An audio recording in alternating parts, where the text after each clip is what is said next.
మనందరి గురువు విశ్వగురు పితామహ బ్రహ్మ సుభాష్ పత్రిజీ గారికి, మాతా సమానురాలైన స్వర్ణమాల పత్రి గారికి అనంతకోటి ఆత్మ ప్రణామాలు, కృతజ్ఞతలు. ఈ జూమ్ సెక్షన్లో పాల్గొంటున్న ఆత్మబంధువులందరికీ ఆత్మ ప్రణామాలు. తిరుమలనాథ పిరమిడ్ ట్రస్ట్ ఆధ్వర్యంలో నిర్వహించుకుంటున్న టిఎంసి ఛానల్కి స్వాగతం, సుస్వాగతం. ఈ ఛానల్ ప్రతిరోజు 11 గంటలకి జ్ఞానాన్ని అందుకుంటున్నాము, ధ్యానం చేస్తున్నాము. మరి ఈ రోజు జ్ఞానాన్ని అందించడానికి సిద్ధంగా ఉన్నారు లక్ష్మీ మేడం గారు. తెలియజేయడానికి welcome madam, welcome to the section. Over to you madam. Okay, thank you. బ్రహ్మర్షి పితామహ పత్రిజీ గారికి, స్వర్ణమాల పత్రి గారికి మరియు నాకు జ్ఞానాన్ని ఇచ్చిన గురువులందరికీ ఆత్మపూర్వక ప్రణామాలు. టిఎంసి నిర్వాహకులకి, వీక్షిస్తున్న ఆత్మ బంధువులందరికీ నా హృదయపూర్వక నమస్కారాలు. వారం నుంచి మనం పత్రిగారి కాన్సెప్ట్స్ ఎన్నో వింటున్నాము. ఇది అన్నిటికన్నా ఉత్తమమైనది. సారు ఏదైతే చెప్పారో, ఏదైతే ఆచరించారో, ఏది అయితే ఏ స్థితిలో అయితే జీవించారో ఆ యొక్క కాన్సెప్ట్ ని మనం ఈరోజు చెప్పుకోబోతున్నాం ఫ్రెండ్స్. అదే ఆనంద స్థితి, బ్రహ్మానంద స్థితి. ఈ బ్రహ్మానందం అంటే ఏంటి, ఆనందం అంటే ఏంటి, సంతోషం అంటే ఏంటి, దాని గురించి తెలుసుకుందాం. అవి ఎలా పొందాలో తెలుసుకుందాం. పొందాక ఏమొస్తుందో తెలుసుకుందాం. ఈరోజు క్లుప్తంగా సార్ యొక్క ఆనందం అంటే అనే బుక్ నుంచి పాయింట్స్ చెప్తున్నాను నేను. మరి ఏది పొందాక ఇంకేమీ అవసరం లేదనిపిస్తుందో, ఏది ఎలా జీవించాక ఇంకా జీవితమే అవసరం లేదనిపిస్తుందో అటువంటి స్థితినే బ్రహ్మానంద స్థితి అంటారు. మరి ఆ స్థితి రావాలంటే ఏం చేయాలి, ఎలా ఉండాలి, అది తెలుసుకుందాం. మానవుడి జీవితం ఎందుకు అని ప్రశ్నించుకుంటాం. అప్పుడు ఎప్పుడైనా ఎవరో అందరూ ఏదో ఒక సందర్భంలో ఈ జీవితం ఎందుకు, ఎందుకు జీవించాలి, ఎలా జీవిస్తున్నాము, ఈ విచిత్రమైన ప్రకృతి నిర్మాణం ఎందుకు, ఇన్ని రకాల జీవరాశులు ఎందుకు, సృష్టి కార్యక్రమం అంతా ఎవరు చేశారు, అన్ని ప్రశ్నలు ఎంతో మందికి మేధావులకు వచ్చాయి, ఋషులకు వచ్చాయి, మునులకు వచ్చాయి. యుగ యుగాలుగా ఇలాంటి ప్రశ్నలు వేసుకొని అందరూ అనేక పరిశోధనలు చేసి, ధ్యాన సాధనలు చేసి, జ్ఞాన చర్చలు జరిపి తెలుసుకున్న మౌలికమైన అంటే ముఖ్యమైన సమాధానం ఏమిటంటే, జీవితం అన్నది ఆనందంగా ఉండటానికే, జీవితం అన్నది నిత్యం సుఖంగా జీవించడానికే అన్న విషయం చెప్పడానికి ఇవన్నీ చర్చలు జరిగాయి అన్నమాట. భారతదేశంలో వేదాల్లో ఏం చెప్పబడి ఉందంటే, అన్నిటికన్నా గొప్పది ఆనందం. కనుకనే ఆనందో బ్రహ్మ అని చెప్పబడింది. బ్రహ్మ అంటే భూరితి బ్రహ్మ అని అర్థం. భూ అంటే గొప్పనైనది, గొప్పదైన వస్తువునే బ్రహ్మ అంటామట. ఏది గొప్ప? అహం బ్రహ్మస్మి, నేను అనేదే గొప్ప. నేను అంటే ఈ జీవాత్మ. అలాగే ప్రజ్ఞానం బ్రహ్మ అని కూడా చెప్పబడింది. అద్భుతమైన ఆత్మజ్ఞానం కలిగి ఉండటమే అత్యంత గొప్పనైనది అని, ప్రజ్ఞానం బ్రహ్మ అని చెప్తున్నారు. అలాగే ఆనందో బ్రహ్మ, ఎప్పుడు ఆనందంగా ఉండటమే అత్యంత గొప్పదైన వస్తువు అని ఆనందో బ్రహ్మ ద్వారా వేదాలు మనకి బోధిస్తున్నాయి. అందుకోసమే పిరమిడ్ పార్టీ ఆఫ్ ఇండియా, ఆ తర్వాత పిరమిడ్ స్పిరిచువల్ సొసైటీ ఉద్యమం ముచ్చటగా ఏం చేస్తుందంటే, ది ఎంజాయ్మెంట్ సైన్స్ అకాడమీ అని ప్రథమంగా తిరుపతి స్పిరిచువల్ సొసైటీ ద్వారా నెలకొల్పడం జరిగింది. Enjoyment science academy of Tirupati అని మన పత్రికారు ఒకటి స్థాపించారనమాట. దీంట్లో ఏముంటుందంటే, జీవితాన్ని ఎలా జీవించాలి, అనుక్షణం ప్రతి సందర్భంలోనూ అన్ని స్థితుల్లోనూ ఏ విధంగా ఆనందంగా జీవించాలి అని బోధిస్తారు. మనకి సైన్స్కి ఒక శాస్త్రం ఉంది, సోషల్కి ఒక శాస్త్రం ఉంది, ఇంగ్లీష్కి ఒకటి ఉంది, అన్నిటికీ ఉన్నాయి. కానీ ఆనందానికి కూడా ఒక శాస్త్రం అనేది ఉండాలి అని ప్రతిదీ కూడా ఒక శాస్త్రమే. ఎలా మాట్లాడాలి, ఎలా జీవించాలి, ఎలా తినాలి, ఎలా నిద్రించాలి, అన్నిటి గురించి తెలుసుకోవడము, అన్నిటికీ శాస్త్రాలు ఉన్నట్టే దీనికి కూడా ఒక శాస్త్రం, ప్రతిదీ కూడా ఆనందానికి ఒక శాస్త్రం ఉంది అని చెప్తున్నారు పత్రిక. ముఖ్యంగా మానవులు సుఖం, సంతోషం, ఆనందం కోరుకుంటారట. ఎవరైనా తమ కుటుంబం జీవించి ఉన్నంత కాలం సుఖ సంతోషాలతో ఆనందంగా జీవించాలనే కోరుకుంటారు. మరి సుఖం అంటే ఏమిటి, సంతోషం అంటే ఏమిటి, ఆనందం అంటే ఏమిటో కూడా తెలుసుకుందాం. ఆనందం దేనికి సంబంధించిందో కూడా మనం ఈరోజు తెలుసుకుందాం. అసలు కోరుకోవాల్సింది సుఖమా, సంతోషమా, ఆనందమా? ఏది ముఖ్యం? మానవునికి ఏది కావాలి, ఏది ముఖ్యమో ఆలోచిస్తే సుఖాలు ఎన్ని ఉన్నా ఆనందం లేకపోతే ఆ జీవితం వ్యర్థమని అనిపిస్తుంది. అంచేత అన్నిటికంటే ఆనందమే ముఖ్యమని మనకు అనిపిస్తుంది. సుఖం, సంతోషం, ఆనందం గురించి తెలుసుకుందాం. ఇంద్రియాలంటే కన్ను, ముక్కు, చెవులు, నోరు, చర్మాల ద్వారా మనసుకు కలిగించే తాత్కాలిక తృప్తిని సుఖం అంటారు. సుఖం అంటే కన్ను, ముక్కు, చెవి, నోరు, చర్మాల ద్వారా మనసుకు కలిగించే తాత్కాలిక తృప్తిని సుఖం అంటారు. అంటే నచ్చింది చూడటం, వినడం, తినడం, వాసన చూడటం, అనుభవించడం లాంటివన్నీ సుఖాలే. సుఖం ద్వారా పొందవచ్చు అనుకున్న ఆనందం తాత్కాలికం. అది అనుభవిస్తున్నంత సేపే కానీ గమనిస్తే తర్వాత ఉండదు. ఇంద్రియాల ప్రమేయం లేకుండా మనసు పొందే తాత్కాలిక తృప్తిని సంతోషం అంటారు. అంటే మనసుకు కోరినవన్నీ పొందినప్పుడు ఆనందం, మనసు సంతోషిస్తుంది. పొందనప్పుడు సంతోషించదు. ఇవాళ ఒక ఒక సింగిల్ బెడ్రూమ్ కావాలనుకుంటాము, సంతోషం వస్తుంది. తెల్లారి మళ్ళీ డబల్ బెడ్రూమ్, తర్వాత త్రిపుల్ బెడ్రూమ్. ఎక్కడికి ఉంది? మనసుకి, ఆలోచనలకి, మనసు కోరికలకి అంతం లేదు. అలా మనసుకు సంబంధించింది అనమాట. ఇక్కడ మనం గమనిస్తే దేహాన్ని తృప్తిపరిస్తే లభించేది సుఖం, అలాగే మనసును తృప్తిపరిచితే లభించేది సంతోషం. ఆనందం లభించదు. కానీ మానవులు వాటి వల్లే ఆనందం లభిస్తుందని, వాటిలోని ఆనందం ఉంటుందనుకొని వాటి కోసమే ప్రయత్నిస్తున్నారు. ఆనందం అన్నది ఎక్కడ ఉందో తెలుసుకోలేకపోతున్నారు అంటున్నారు. ఒక ఎగ్జాంపుల్ ఒకటి చెప్తున్నారు. ఒక కుక్క ఎముకను కొరికి తింటుందట. తింటున్నప్పుడు దాని పెదవిలోంచి రక్తం కారుతుంది. అది ఏమనుకుంటుంది? ఆ బొక్కల్లోంచి వచ్చిన రక్తమే అని ఆస్వాదిస్తూ తింటుంది.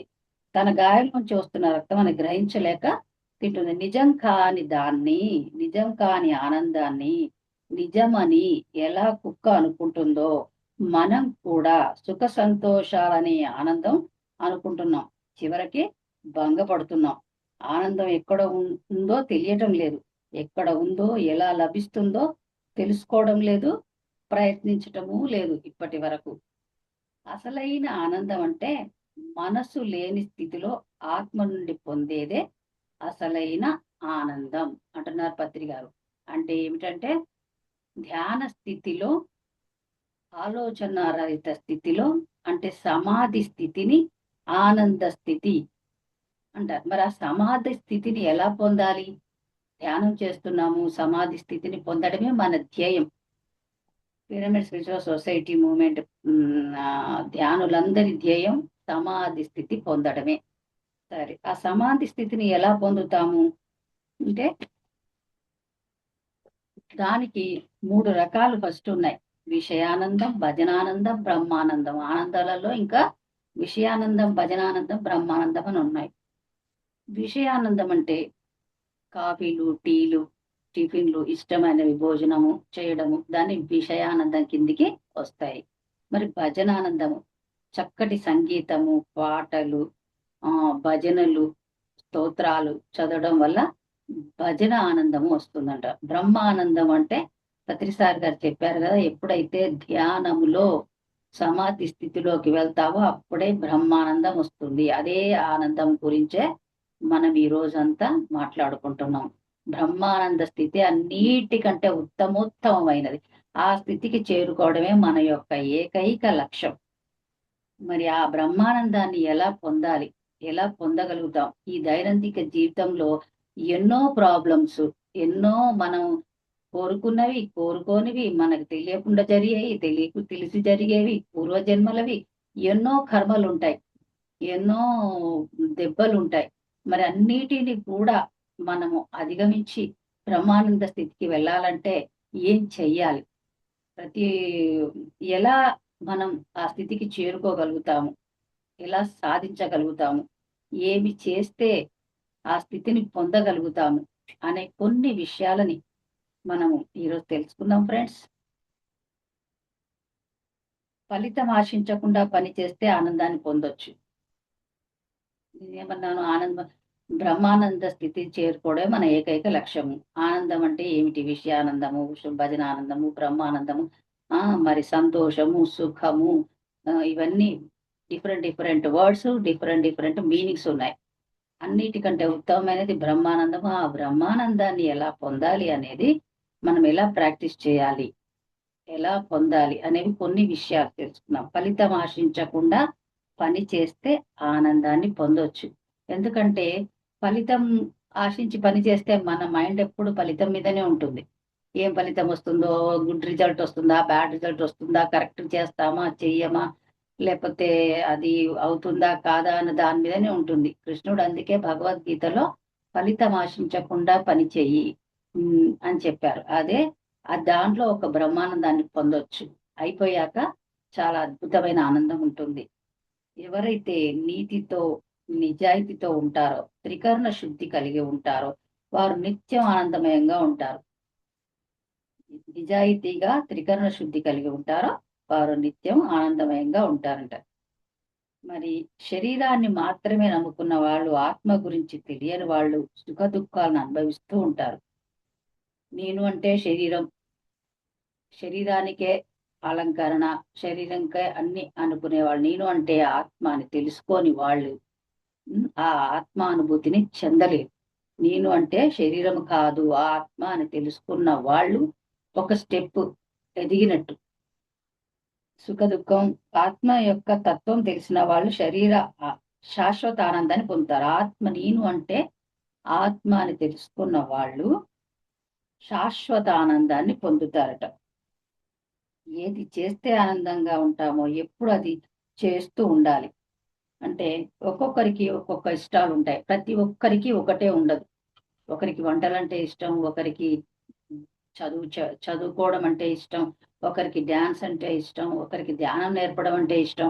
ఇట్లా ఒకరికి దానం చేయడము, ఒకరికి హెల్ప్ చేయడం అంటే ఇష్టం.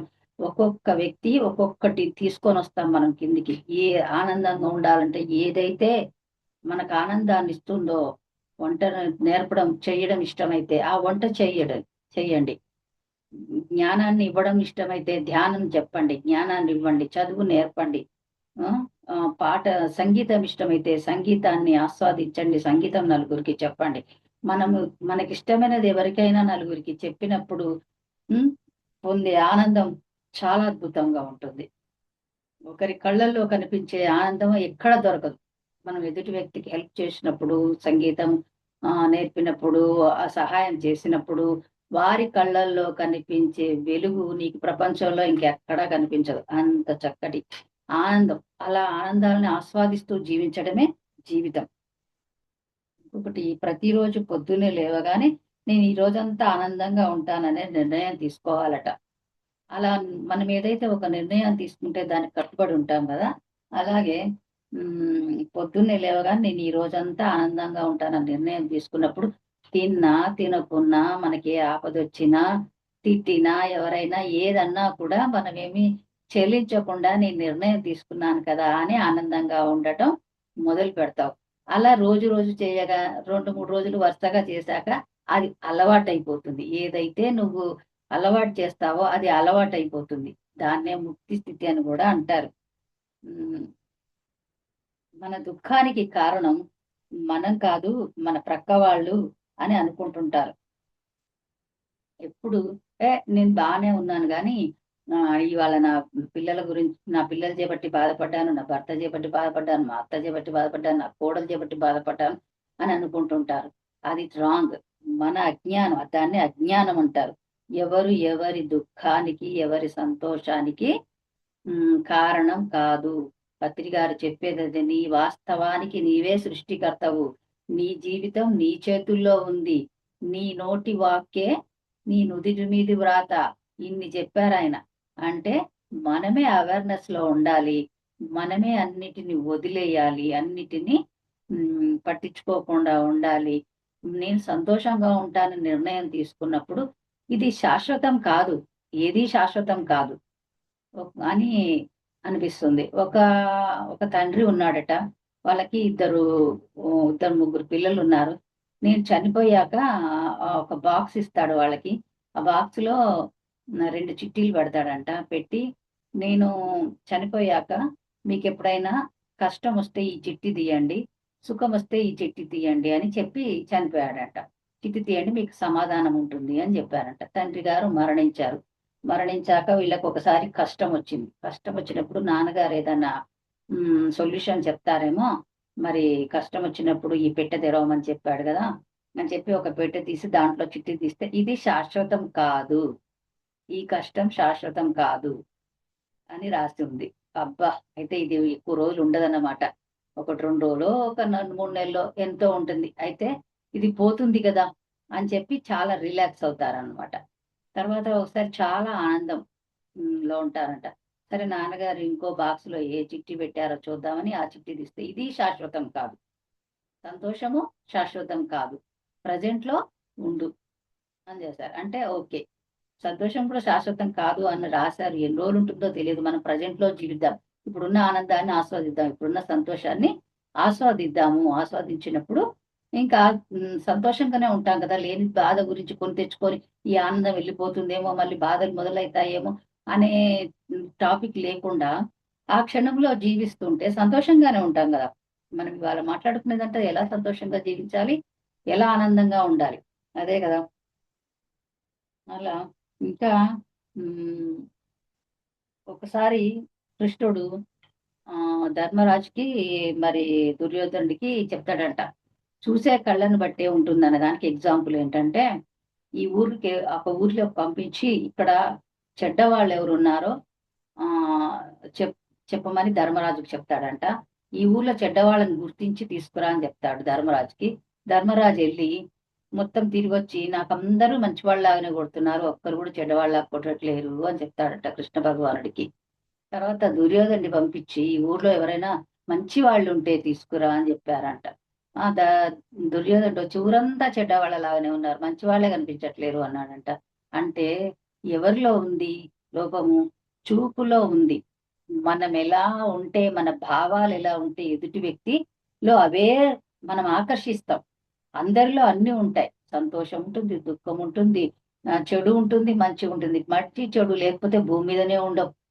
అందరిలో అన్ని గుణాలు ఉంటాయి. కాకపోతే నువ్వు ఎలాంటి వాడివైతే అలాంటి వాళ్ళని రిసీవ్ చేసుకుంటావు, నీకు అలాంటి గుణాలే వాళ్ళలో కనిపిస్తాయి. మనం ఎలాంటి వాళ్ళైతే ఎదుటి వ్యక్తులు అలాంటి గుణాలే కనిపిస్తాయి అనేది ఇది ఇలాంటి జ్ఞానమే మనం ఈ ధ్యానంలోకి వచ్చాక నేర్చుకున్నది. ఇంత డెప్త్ గా ఎవరు చెప్తారు మనకి? మన ఆలోచన వస్తుందా? అంటే సరి చేసుకోవాల్సింది నన్ను, ఎదుటి వాళ్ళని కాదు. నేను ఎలా ఉన్నానో నాకు ఎదుటి వ్యక్తిలో, ఎప్పుడు ఎదుటి వ్యక్తిలో తప్పులు వెతుకుతూ ఉంటే మనం తప్పు అని అర్థమవుతుంది. ఇప్పుడు ఇక్కడ మనకు పత్రిక గారు ఏం చెప్పారు? ఏది ఎవరు ఎలాంటి, నువ్వు ఎలా ఉంటే ఎదుటి వాళ్ళు నీకు అలా కనిపిస్తారు అన్నప్పుడు సరి చేసుకోవాల్సింది మననా ఎదుటి వారినా? మనం. కాబట్టి ఇంత డీప్ మీనింగ్ ఉంది దీంట్లో. ఎలాంటి దృష్టిని బట్టే సృష్టి ఉంటుంది అని కూడా ఒక దగ్గర చెప్తారు పత్రిక. కాబట్టి ఆనందంగా ఉంటే అన్ని ఆనందంగానే ఉంటాయి, సంతోషంగా ఉంటే ప్రతి దాంట్లో సంతోషమే కనిపిస్తుంటుంది. ఆ మనం సంతోషంగా ఉండాలని డిసైడ్ చేసుకోవాలి, మనం ఆనందంగా ఉండాలని డిసైడ్ చేసుకోవాలి. అంతే తప్ప సృష్టిలో దృష్టి లోపం వల్లనే గాని సృష్టి లోపం లేదు అని చెప్తారు. ఇంకోటి, ఎక్కువ డబ్బు సంపాదించడం వల్ల ఎక్కువ ఆనందంగా ఉంటాం, అవి కొనుక్కుంటాం, ఇవి కొనుక్కోవచ్చు అని ఎంతో అనుకుంటారు. అంత డబ్బు ఉంటే బాగుంటుంది, సంతోషంగా ఉన్నారు, వాళ్ళు సంతోషంగా ఉన్నారు, వీళ్ళు సంతోషంగా అని అనుకుంటారు. ఇప్పుడు చూడండి, మనం కష్టపడి ప్రతి ఒక్కరి జీవితంలో ఇది అనుభవించే ఉంటారు. రూపాయి పోగేసి ఒక వస్తువు కొనుక్కుంటే ఉండే ఆనందం ఎవరైనా ఫ్రీగా ఇస్తే అంత ఆనందం ఉండదు. ఎవరన్నా అమ్మ వాళ్ళు కొనిచ్చిన తరుణ్ కొనిచ్చారు అని చెప్తాం కానీ ఆనందం వేరే ఉంటుంది. కానీ రూపాయి నువ్వు పోగేసి కొన్న ఐటమ్ ని ఎంతో అపురూపంగా చూసుకుంటావు, ఎంతో ఇష్టంగా ప్రేమగా అపురూపంగా చూసుకుంటావు, ఆనందం ఉంటుంది. కానీ అంత ఎక్కువ ఆనందం ఉంటుంది అనమాట. అదే అసలైన ఆనందం. కాబట్టి ఉమ్, అదొక రకమైన ఆనందం. మరి ఇంకొకటి, ఓటమి గెలుపుకు నాంది అనే విషయం తెలుసుకుంటే ఆనందంగా ఉంటాం. చాలా మంది గెలుపు ఓటమి అనేది కంపల్సరీ. ఎవరో ఒకరు ఓడాల్సిందే, ఎవరో ఒకరు గెలవాల్సిందే. ఓడుతూనే గెలవాలి. ప్రతి ఒక్కరు జీవితంలో అన్నిట్లో గెలుపు ఉండదు. ఓడిపోయిన ప్రతిసారి కృంగిపోవడం కాదు. గెలిచి ఈ ఓటమి గెలుపుకు నాంది. నా నేను కొన్ని విషయాలు తెలుసుకున్నాను ఈ ఓటమి ద్వారా. నేను కొత్త విషయాలు తెలుసుకున్నాను ఇంకా అనే ఆనందం, అందులో ఆనందాన్ని వెతుక్కోవడం, అలా ఇంప్రూవ్మెంట్. నెక్స్ట్ టైం ఓటమి గెలుపుకు నాంది. అలా ఇంకోటి, అనేక విద్యలు నేర్చుకుంటూ ఉండాలట. ఎప్పుడు ఆనందంగా ఉండాలంటే అనేక విద్యలు నేర్చుకుంటూ ఉండాలి. ఎగ్జాంపుల్ ఏం చెప్తున్నారు అంటే, మనకు ఒక మ్యాంగో ఇష్టం అండి. అదే పనిగా ఒకటి తింటాం బాగుంటుంది, రెండోది తింటాం తృప్తిగా ఉంటుంది, మూడోది తింటే వామిటింగ్స్ అవుతాయి. అంతే కదా. ఇష్టమని అదే పనిగా అదే తింటుంటే అది సహించదు. అలాగే ఈ ఈ ఇది ఇష్టం అని చెప్పి పదే పదే అదే చేస్తే కూడా మనసు అంగీకరించదు. రకరకాల విషయాలు తెలుసుకుంటూ ఉండాలి, రకరకాల విద్యలు నేర్చుకుంటూ ఉండాలి. అందుకే పత్రికారు నిరంతర విద్యార్థిగా ఉండాలి. చనిపోయే వరకు కూడా ఏదో ఒకటి నేర్చుకుంటూనే ఉండాలి. నేర్చుకుంటూ ఉంటేనే యాక్టివ్గా ఉంటాము, ఆనందంగా ఉంటాం. ఏదో ఒకటి నేర్చుకుంటూనే ఉండాలి. ఒక అతనికి పెద్ద అతనికి మరణశిక్ష వేస్తారు, జైల్లో ఉంటాడు. జైల్లో సోక్రటిస్ జైల్లో ఉంటాడు. జైల్లో ఉన్నప్పుడు బయట ఎక్కడో ఒక రాగం వినిపిస్తుంది ఆయనకి. అదేంటి, కుండ లాగుంటుంది, దాన్ని ఇట్లా వాయిస్తారు వీణలాగా. అదే వాయిస్తుంటారు. అది విని నీ చివరి కోరిక ఏంటంటే అది తీసుకురా నేర్చుకుంటా అంటాడంట. అరే చనిపోయే వాడివి ఇప్పుడు ఇంకా నేర్చుకోవడం ఏంటయ్యా అంటే అంటే అంతే ఇది మనతో వచ్చేది మనం చేసిన పాపం, పుణ్యం, జ్ఞానం, ఈ మూడు అని చెప్తుంటారు. కాబట్టి నేర్చుకున్నది ఏది వృధా పోదు. డబ్బు రాదు, బంధువులు రాదు, వస్తువులు రావు, కానీ పాపం, పుణ్యం, జ్ఞానం. కొంతమంది పిల్లలు, చిన్న పిల్లలు చక్కగా పాడుతుంటే ఏమంటారు, ఇది పూర్వజన్మ సుకృతం, ఆ అమ్మాయి ఇప్పుడు నేర్చుకుంది కాదు. బాగా పాడినా డాన్స్ చేసిన చిన్నపిల్లలు ఇది పూర్వజన్మ సుకృతం అని అంటుంటారు. అంటే జ్ఞానం కూడా మన వెంట వస్తుంది కాబట్టి నిరంతరం చనిపోయేదాకా కూడా ఏదో ఒక కొత్తది నేర్చుకుంటూనే ఉండాలి. అప్పుడు కూడా చాలా ఆనందంగా ఉంటాం. ఇంకా మన ఎవరు ఏం చేయలేవు. ఇట్లాంటి పాయింట్స్ అన్ని పెట్టుకొని పాటిస్తూ ఉంటే ఆనందంగా ఉండకుండా ఉంచలేరు, ఎవరు మనని దుఃఖ పరచలేరు అన్నమాట. జీవితంలో ఏ ప్రత్యేక ఆనందానికి మనం దూరం కాకూడదు. అన్ని ఆనందాలను పుష్కలంగా పొందాలి అని చెప్తున్నారు. అన్ని రకాల ఆనందాలు ఉండాలి సార్. అందుకే సన్యాసివి కాకు, సంసారిగా ఉండు, అన్ని ఆనందాలు పొందు, సంసారంలోనే నిర్వాణం పొందు. అంతేగాని అన్ని బంద్ చేసి ముక్కు మూసుకొని అడవిలో కూర్చోవద్దు అని చెప్పారు. అదే జీవితంలో ఏ ప్రత్యేక ఆనందాన్ని మనం దూరం కాకూడదు. అన్ని ఆనందాలను పుష్కలంగా పొందాలి. భౌతికంగా, మానసికంగా, బుద్ధిపరంగా, ఆత్మపరంగా ఆనందాల్ని పొందాలి. సత్యం తెలుసుకోవడంలో ఆనందం ఉన్నది, ధర్మం ఆచరించడంలోనూ ఆనందం ఉన్నది. అందుకనే సత్యం ధర్మం అన్నారు. సత్యాన్ని నమ్మిన వారికి, ధర్మాన్ని ఆశించిన వారికి నిత్యం ఆనందంగా ఉంటారు. సత్యాన్ని నమ్మిన వారికి, ధర్మాన్ని ఆచరించిన వారికి ఎప్పుడు ఆనందంగానే ఉంటారు.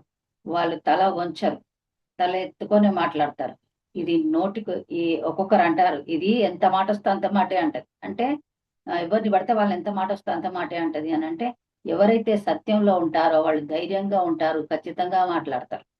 అసత్యంలో ఉన్న వాళ్ళు నంగి నంగి మాట్లాడడం, చిన్నగా మాట్లాడడం, ఆ అవన్నీ అధర్మం చేసేవాళ్ళు భయపడుతూ లోపల కృంగిపోతూ ఎక్కడ ఏ తప్పు పట్టుకుంటారో, ఎవరు వింటారో, ఏం చేస్తారో అని ఏ తప్పు బయటపడుతుందో, ఏ అసత్యం ఆ ఒక సత్యం అనేది ఈ రోజు చెప్పినా సంవత్సరం తర్వాత చెప్పినా అదే ఉంటది. అసత్యం అనేది ఏమవుతుందంటే ఇవాళ చెప్పింది వేరు, సంవత్సరం తర్వాత మళ్ళీ అడిగితే ఆ రోజు ఏం అసత్యం ఆడారో గుర్తుండదు. గుర్తుండక ఇంకొక అసత్యం చెప్తారు. సత్యం చెప్తురా అసత్యం చెప్తురా అని గుర్తుపట్టాలి అంటే సంవత్సరం తర్వాత అడిగినా ఒకటే ఆన్సర్ వచ్చింది అనుకోండి, అది సత్యం. 6 నెలల తర్వాత అడిగినా కూడా ఒకటే ఆన్సర్ వచ్చింది అనుకో సత్యం. అసత్యం అయితే వాళ్ళకే గుర్తుండదు. చెప్పిన విషయం వాళ్ళకే గుర్తుండదు కాబట్టి మార్చి మార్చి అబద్ధాలు చెప్తారు. అది సత్యం చెప్పేవాళ్ళు అసత్యం చెప్పే వాళ్ళని గుర్తించే విధానం. జీవితంలో ఆనందం అనేది ఎప్పుడో కాదు, ఎప్పుడూ ఆనందంగా ఉండాలి అనేది మన అందరి ధ్యేయం. ఎప్పుడో ఒకసారి ఆనందంగా ఉండడం కాదు, ఎప్పుడు ఆనందంగా ఉండాలనేది మనం ధ్యేయం పెట్టుకోవాలి. ముఖం అనేది మన లోపలి మనస్సు యొక్క ప్రతిబింబం. మనస్సు నిర్మలంగా ఉంటే ముఖం బ్రహ్మ తేజస్సుతో మెరుస్తూ ఉంటుంది. కొంతమంది ఫేస్ చాలా కళగా ఉంటుంది. ఈ మనసులో ఏముండదు, కక్కేస్తారు. మంచున్నా చెడున్నా బయటికి వాయించేస్తారు. ప్రశాంతంగా ఉంటారు, సంతోషంగా ఉంటారు, ఎప్పుడు సంతోషంగా ఉంటారు. చిన్నపిల్లలు అందుకే హ్యాపీగా ఉంటారు. ఇప్పుడు తిడతాము, కొడతాము, 10 నిమిషాలకే మళ్ళీ వాళ్ళు అది మనసులో పెట్టుకోరు. అసలు తిట్టింది కూడా గుర్తుండదు, కొట్టింది కూడా గుర్తుండదు. ఎగురుతూనే ఉంటారు, ఆడుతూనే ఉంటారు, మళ్ళీ సంతోషంగా ఉంటారు వాళ్ళు. అలా ఆమ్, ఎవరైతే ఆమ్, అట్లా నిర్మలంగా ఉంటారో వాళ్ళ ముఖం చాలా మెరుస్తూ ఉంటుంది. దానికి ఏ క్రీమ్స్ వాడాల్సిన అవసరం లేదు అని పత్రికారు పుస్తకంలో రాశారు.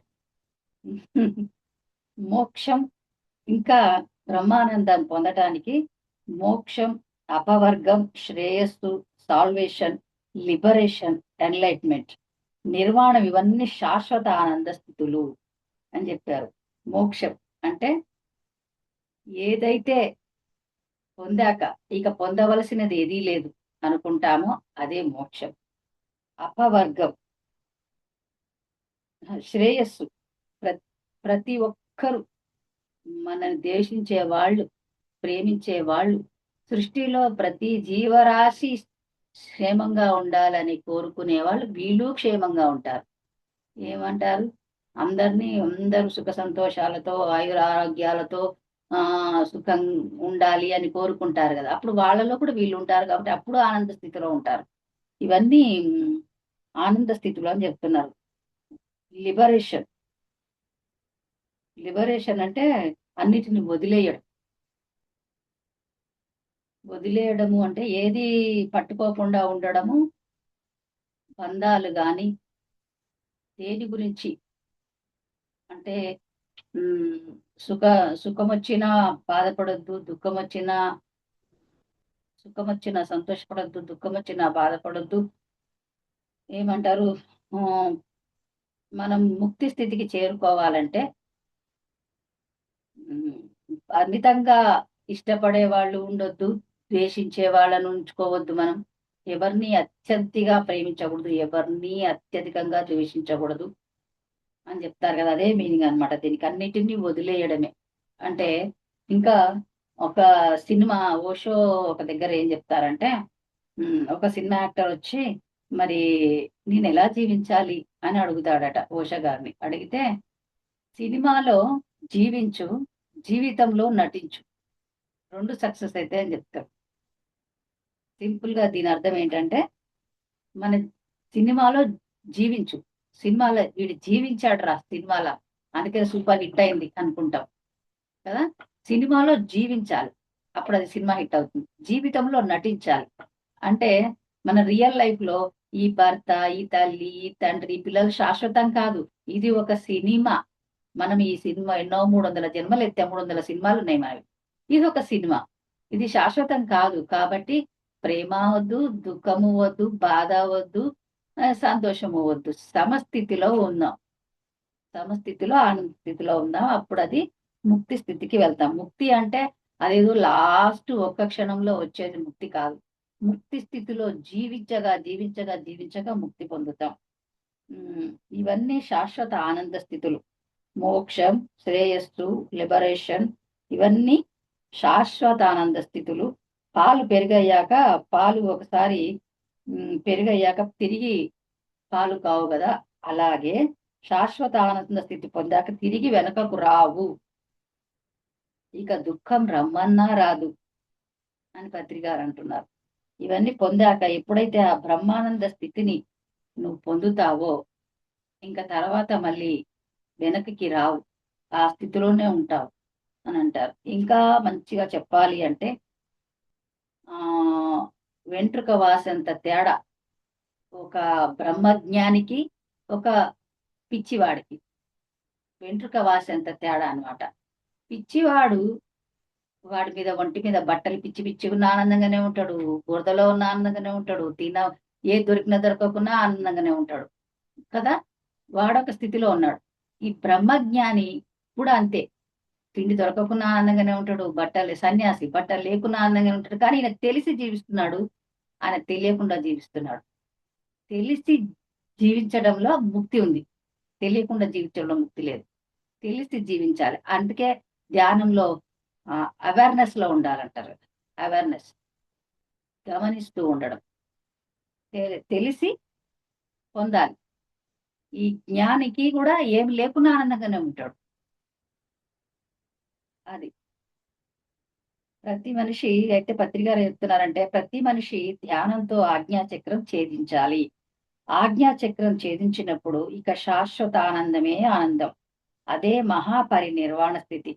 ఆ స్థితికి చేరుకుంటే వాడు సహజంగానే ఏం చేసినా ఏం చేయకపోయినా ఎప్పుడూ ఆనందంగా ఉంటాడు. ఏ స్థితిలోనైనా సరే, కూర్చుంటే ఆనందం, నిలుచుంటే ఆనందం, కలిసి ఉంటే ఆనందం, విడిపోతే ఆనందం. ఏమీ చేయలేరు. అలాంటి స్థితికి చేరుకున్నాక ఎవ్వరు వాళ్ళని బాధ పెట్టలేరు. ఇంకా వాళ్ళ ఆనంద స్థితి నుంచి ఎవరు వెనక్కి తీసుకురాలేరు. ఎలా ఉంటుందంటే, ఒక ఎగ్జాంపుల్ ఒక దగ్గర చదివాను. ఇద్దరు అమ్మాయిలు బస్ స్టాప్ లో నిలబడ్డారు.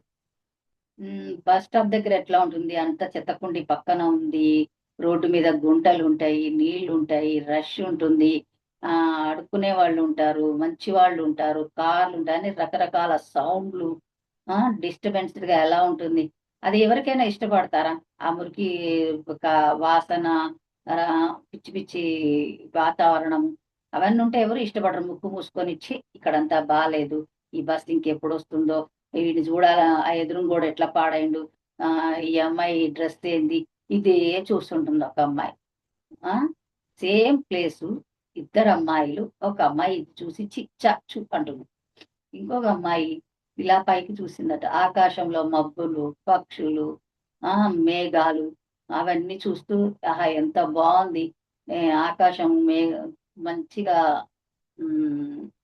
ప్రకృతి ఎంత బాగుంది, పక్షులు ఎంత బాగున్నాయి, చల్లగా ఉంది అని ఆ అమ్మాయి అనుకుంటుంది. మరి ఇక్కడ ఆనంద స్థితిని, సేమ్ ప్లేసు, సేమ్ మనుషులు, అన్ని రకాలు ఉన్నాయి. మనం ఏది తీసుకోవాలి? నువ్వు ఏది కావాలనుకుంటే అది తీసుకోవచ్చు. ఆనంద స్థితిలో ఉండాలనుకుంటే నువ్వు చూసే దాంట్లో ఆనందాన్ని వెతుక్కో. ఆనంద స్థితి వద్దు అనుకుంటే చూసే దాంట్లో ఆనంద స్థితి వెతుక్కో. మన మీదనే ఆధారపడి ఉంది. నిన్ను నువ్వు సరి చేసుకోవాలి, నీ ఆత్మ దీపాన్ని నువ్వే వెలిగించుకోవాలి. ఉదరేదాత్మ ఆత్మానం అని చెప్పారు కదా. ఈ ఆనంద స్థితి అన్నిటికంటే ముఖ్యమైనది. ఎవరైనా భగవంతుడు ప్రత్యక్షం అయితే ఏం కోరుకుంటారు? డబ్బు కోరుకున్నా సుఖం ఉండదు, ఆరోగ్యమైన ఇంతకాలం జీవిస్తావు, ఏం జీవించలేము. ఆనందం లేని ఆరోగ్యం ఏం చేసుకుంటావు, ఆనందం లేని డబ్బు ఏం చేసుకుంటావు, ఆనందం లేని తింటే అరగని ఫుడ్ ఏం చేసుకుంటావు. షుగర్ ఉంటుందంట, ప్లేట్ నిండా 24 రకాల ఆహార పదార్థాలు ఉంటాయి, ఒంట్లో షుగర్ ఉంటుంది, ఏం చేసుకుంటాడు? ఏం చేసుకోలేడు. ఒక ఆవిడకి బంగారం అంటే పడదంట, కోట్ల కొద్దీ ఆస్తుంది, ఏం చేసుకుంటది? ఒంటి మీద పెట్టలేదు. వీడు నోట్లో ముద్ద పెట్టలేడు, ఆ ఒంటి మీద బంగారం పెట్టలేదు. ఈ అన్నిటికన్నా ఆనందం లేకుంటే ఎందులో సుఖం లేదు, సంతోషం లేదు. దేనిలో? ఆనందంలోనే ఉంది అన్నిట్లో ముక్తి. ముక్తి అంటే మాన అవమానాలయందు, సుఖ దుఃఖాలయందు సమస్థితిలో ఉండడమే ముక్తి. అంతా నేను తెలుసుకున్న విషయం ఏంటంటే ఫ్రెండ్స్, మాన అవమానాలయందు, సుఖ దుఃఖాలయందు సమస్థితిలో ఉండడం, ముక్తి స్థితిలో జీవించడం.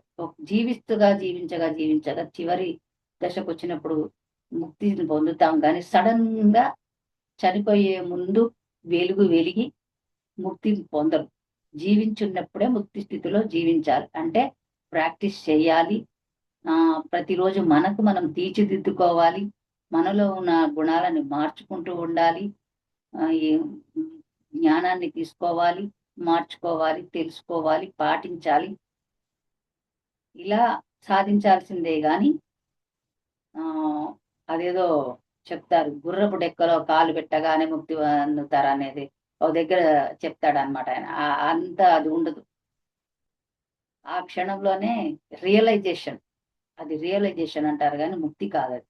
పత్రి గారు చెప్పింది, బుక్ లో చెప్పింది అయితే ముక్తి స్థితిని చేరుకోవాలంటే ముక్తి స్థితిలో జీవించడం నేర్చుకోవాలి. ఫస్ట్ అన్నిటినీ వదిలేయాలి, దేన్ని పట్టుకోకూడదు, విడవకూడదు. అది. Okay friends, thank you. నాకు ఈ అవకాశం ఇచ్చినందుకు మీకు వేల వేల ధన్యవాదాలు. పాయింట్స్ నచ్చాయనుకుంటాను. Thank you Lakshmi madam. పాటించాలి, నేను పాటిస్తున్నాను.